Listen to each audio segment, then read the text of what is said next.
Hi everybody, welcome to the South Australian Sports Show, our last sports show of the year. Plenty to talk about. We're going to talk about some of the great moments that have happened this year in sport. So welcome Rob Popplestone to the show. Poppy, how are you? Well, I'm going okay, but myself and Libby Hopwood were just chatting 5 seconds before we went to air about some of the great sports stories of 2015. We nearly came to fisticuffs because we were saying that Melbourne Cup has to be the story of the year. Has to be the feel-good story of the year.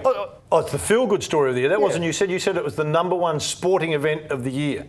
Well, probably. It is that too. Probably that too. Australian sporting events of the year. It was amazing. How much is the purse worth for the Melbourne Cup? $3 million. $3 million. Yeah. Okay, so when Floyd Mayweather fought Manny Pacquiao for $100 million, that doesn't rate as a better sporting event. So we're talking about when Usain Bolt beats We're not going on monetary value. So what are you going on? A woman rode a horse and ran a race for the first time. That means it's the best sporting event. You're sounding very sexist. As you get older, you're becoming very sexist. And you've got a beautiful, beautiful girlfriend, Michelle, who you bought a ring not long ago. I'm not arguing with that. I'm not arguing with that. But if you want equal rights, you can't go, oh, well, it's the best because a woman won it, and then go, oh, hang on, we want equal rights. So is it the best because a bloke won it last year? No, but was it this was a unique... History being made. Exactly right. The first woman ever to win a Melbourne Cup. Given that it's a local win, where we've been fighting off the internationals for a decade or so. By a country trainer? Is it bigger than Japan beating South Africa at the World Cup? What was that in? Rugby union. So now we're talking world events. We're not just talking the Melbourne Cup. This is a Melbourne Cup that we have horses from Europe and from Japan. This is an international event now, and I would say that 99 out of 100 of our viewers would rate the Melbourne Cup win greater than Japan beating an upset qualifying match in the Rugby World Cup. So is Prince of Penzance, if Prince of Penzance the best horse story of all time then? No, it's not, but it's the greatest one of this year. We're just going this year. Of 2015. So you're saying a horse race is the best sporting story that we've had this year? I think so, unless you can come up with something. I've just given you 3 or 4 and you didn't like any of them because you don't like rugby union. You love horse racing, so you've got a bias. Everybody love horse racing. Everybody in Australia now knows Prince of Penzance and Michelle, but I didn't know that. All right, what about Mick Fanning's mate? What about Mick Fanning's mate saving him from the shark, paddling over towards him, Julian Wilson? Is that a better story? No, you know what? that is a great story, but it's not a sporting achievement as such. I think it's a courageous act to swim towards Mick Fanning. I mean, that in itself was an unusual sports story, and it doesn't have the feel-good elements, but certainly it captured the attention of the world. I think it's Flavio Patino winning at 33 years of age, winning the US Open Grand Slam, first one, and then retiring. Not only are you being sexist, but you're being ageist now. Come on. Yeah, now you're ageist. You've gone off sexism into ageism. Well, I'm just asking if that's a better story. It was a great story again, but because it's an Italian win and we're here in Australia, of course the one closer to home is the one that... So sorry, it's only if it was horse racing and if it was in Australia, then it's the best story. And it's about a woman. Right. So it's in our backyard. We said the best sporting story this year, so you're narrowing it to Australia. I would still rate the Melbourne... Because of these particular points that it's the best sporting story of the year. I would say it still rates bigger than the 33-year-old Italian woman who won her first Grand Slam and then retired immediately after. Great story, don't get me wrong.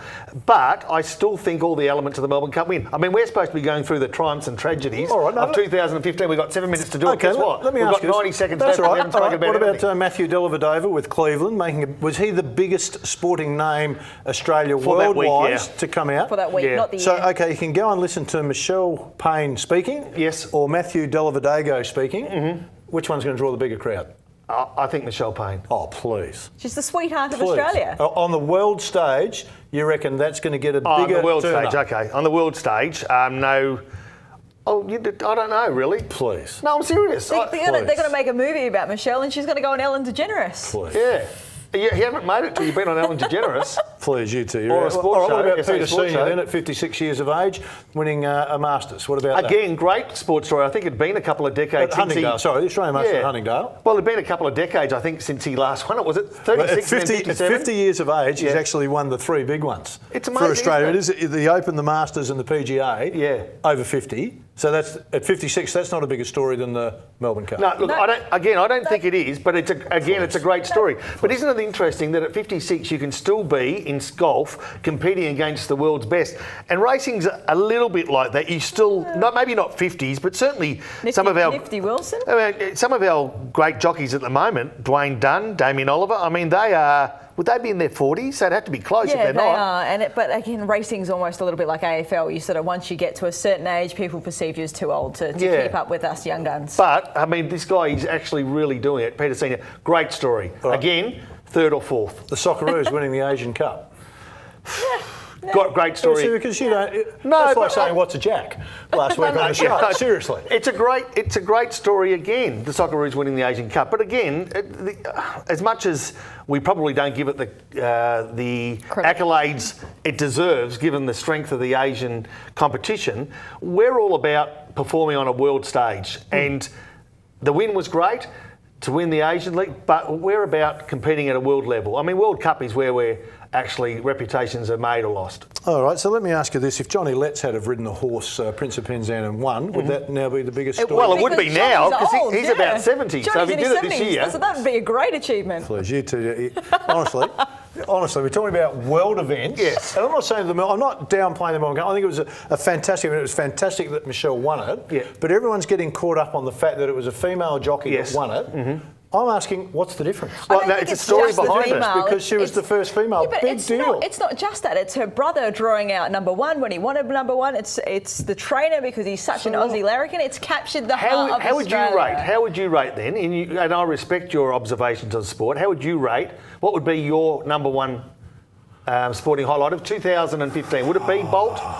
Bolt beating Gatlin. Look, that was great. I guess the reason that one was so important, him beating Justin Gatlin this year, was that Gatlin has come back from drugs. Yeah, come back from drugs, and so it was a big thing for him to win it for athletics. In that you can't take drugs, so come for back. Athletics, not for world. Well, it's for the world, because otherwise you're encouraging kids to say it's okay to take drugs, it's okay to get caught, and then you can go on and win, and everything's okay. Yeah. So by Bolt beating him, and Gatlin hadn't been beaten for 2 years, so it wasn't like, oh well, he's just coming out of it. So it was a massive thing for world sport. Yeah. Obviously the big focus because it was athletics. And at the 80-metre mark, Gatlin's winning and Bolt finally gets him. Yeah. Athletics and I think sport around the world would have been reeling if a guy that had twice been caught for cheating with drugs had have won it. Because it just sends all the wrong messages. For me, I think that is the bigger story. Yeah. Than if you say, but again, and we're probably fine tuning here, but to me, who's the better sportsman? Who's the better sportsman? Well, it goes without question. Usain Bolt by a million miles. Definitely. There's no question about that. Yeah. But I'm talking about the sporting story. And I just think, my personal opinion. But you're just talking about Australia. The Melbourne Cup in America, let's use America. Well, Europe, nothing. Wouldn't have even created a ripple. Yeah, but I mean, either would the basketballer that you mentioned. Dellavedova? Yeah. Where? I don't know. You don't reckon there's more people following the NBA than following Melbourne Cup around the world? Oh, no, they are. No, I get that. But I'm not sure that the world embraced him like we embraced him because his Australians did. I mean, that they certainly respected his fierceness during the playoffs. No question. I think his profile went through the roof worldwide. Yeah. I'm just saying, I'm just putting it on the world stage. You're putting it on the Australian stage. No, I'm putting it on the world stage. Yeah. I'm saying in Europe, if you walk down the street in Europe and we grabbed 20 people and said, who won the Melbourne Cup? What's the Melbourne Cup? They'd probably name your basketball. Who played well with LeBron James for Cleveland? Oh, Matthew Dellavedova. You reckon? Did Usain Bolt do a good job winning this year against... Oh, yeah. I'm just trying to put it in perspective. I think there's been mountains, and we've talked about them while bringing in the Melbourne Cup into play, and I'm not downplaying that it's not a great story. I accept all the things you're saying. On the world stage, it doesn't rate. I'm sorry to tell you, on the world stage, it doesn't rate. No, but you can tell us. I'm just not accepting it. It doesn't rate. I'm not going to agree. So where do you want to go? You pick a place other than Hong Kong where horse racing's really big. Yeah. We'll go there. Yeah. Where's it going to be? We're outside of Australia, not counting New Zealand. Horse racing in the United States is huge. We're going into Europe. Pick any spot you like in Europe. Any spot in Europe. Michelle met the Royals. Michelle got the opportunity to meet the Royals because of the Melbourne Cup. I've met the Queen too. It's not a big deal. Yeah, but you're a gold medalist. It is a big deal. We're getting the wind up, and I reckon you're winding us up. I reckon you need to be wound up. We've got a big show anyway. We've got Jason Porplesia, we've got Mark Williams, we've got the guys from Bowls SA, which I'm really looking forward to that story as well. Yeah, it's a pretty sad story. What happened down there, of course, at the Waisley Bowling Club. Yes. The fire that went through there destroyed it Wednesday, 2:30, gone in a matter of minutes. So it'll be interesting to talk to those fellas and the battle they've got, not just to rebuild the bowling club, but the town itself. So really looking forward to have a chat with them. Hope you can stay with us. You pick what you thought was the best event this year in the world, and stay with us. Back in a moment.